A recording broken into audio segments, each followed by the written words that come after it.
అందరికీ నమస్కారం అండి. మరొక ముఖ్య విషయం అని చెప్పాలనుకుంటాను.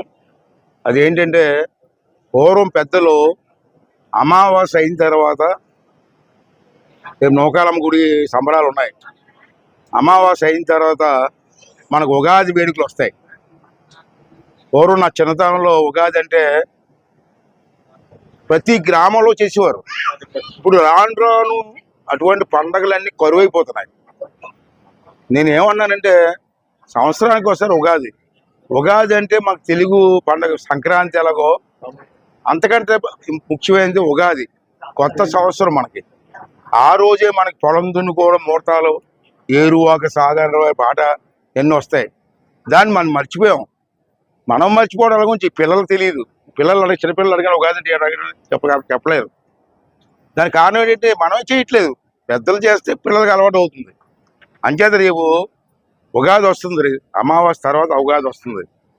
నేను మీ ఛానల్ ద్వారా రాష్ట్రంలో నేను స్పీకర్గా మాట్లాడుతున్నప్పుడు రాష్ట్రంలో ప్రజలందరినీ కోరేది ఏంటంటే మనకు సుమారు 14,000 పంచాయతీలు ఉన్నాయి సుమారుగా రాష్ట్రంలో. రేపు ఉగాది నాడు అందరూ పార్టీలతో సంబంధం లేదు. పార్టీలు ఎందుకండి, ఎలక్షన్లు చూసుకుందాం. ఉట్టప్పుడు పార్టీలు వద్దు. ఉగాది నాడు మాత్రం అన్ని పార్టీల వారు కలిపి ఈ ఊర్లో టీచర్లు ఉంటారు, బ్రాహ్మిన్స్ ఉంటారు, పంతులు ఉంటారు, వేద పండితులు ఉంటారు. వాళ్ళందరూ ఆ రోజుని గుళ్ళో పంచాంగం పెట్టి ఒక అరగంట ఉగాది పూజ చేసి అందరికీ ఉగాది పచ్చడిస్తే ఆ సంవత్సరం అంతా శుభం ఉంటుంది. కానీ చాలా ఊర్లో ఉగాది చేయట్లే.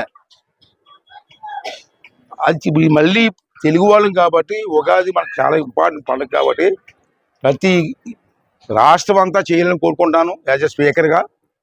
అలాగే నర్సీపట్నం నియోజకవర్గంలో మనకు ఉన్నటువంటి అన్ని గ్రామాల్లో 101 పంచాయతీల్లో కూడా ఉగాది నాడు రామ్కోళ్ళు చేస్తారో ఎక్కడ చేస్తారో తెలియదు. మీ ఊర్లో ఉగాది సంబరాలు జరగాల, ఉగాది పూజ జరగాల, మీ గ్రామానికి శుభం కలగాలని చెప్పి నా కోరిక.